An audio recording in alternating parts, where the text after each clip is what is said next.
തിരുവനന്തപുരം പൂജപ്പുര മൈതാനത്ത് dust double എന്നറിയപ്പെടുന്ന ഹ്രസ്വ ചുഴലിക്കാറ്റിന്റെ ദൃശ്യം സമൂഹ മാധ്യമങ്ങളിൽ വൈറലാകുന്നു.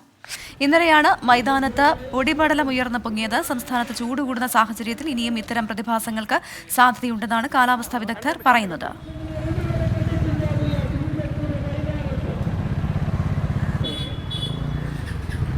എനിക്ക് തോന്നുന്നു ഇങ്ങനെയുള്ള ഗ്രൗണ്ടുകളിൽ സാധാരണ ഈ ചൂട് കൂടുന്ന സമയത്ത് ഇത്തരം കാഴ്ച കാണാറുണ്ട്. മുൻപ് തൃശ്ശൂരിൽ ഇങ്ങനെ ഒരു കാഴ്ചയുണ്ടായിരുന്നു, കണ്ണൂരിലുണ്ടായിരുന്നു. അങ്ങനെ വീഡിയോസ് പല വർഷങ്ങളിലും ഇങ്ങനെ പ്രചരിക്കാറുണ്ട്. പണ്ടൊക്കെ നമ്മൾ ഈ മണൽക്കാറ്റ് എന്ന് പറഞ്ഞാൽ മരുഭൂമികളിൽ യുഎയിലൊക്കെ സ്ഥിരം കാഴ്ചയാണത്. അതിപ്പോൾ നമ്മുടെ നാട്ടിലും കാണാൻ തുടങ്ങിയിരിക്കുന്നു.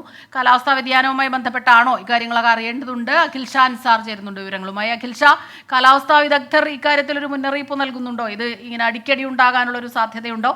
ഇന്നലെ ഇത് നടന്നപ്പോൾ എന്തെങ്കിലും ബുദ്ധിമുട്ടുകൾ ജനങ്ങൾക്ക് ഉണ്ടായിരുന്നോ, അതോ ഗ്രൗണ്ടിൽ അതൊരു കൗതുക കാഴ്ച മാത്രമായി മാറിയോ?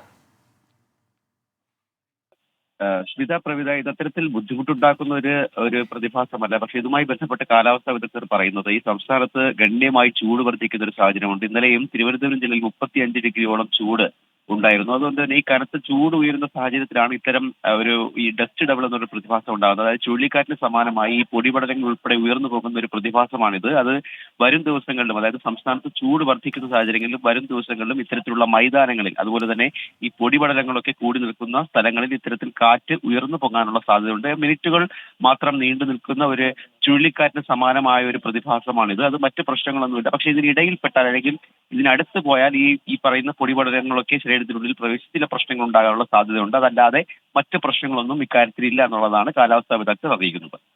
ശരി, അഖിൽ ഷാ അൻസാർ വിവരങ്ങൾ നൽകുകയായിരുന്നു.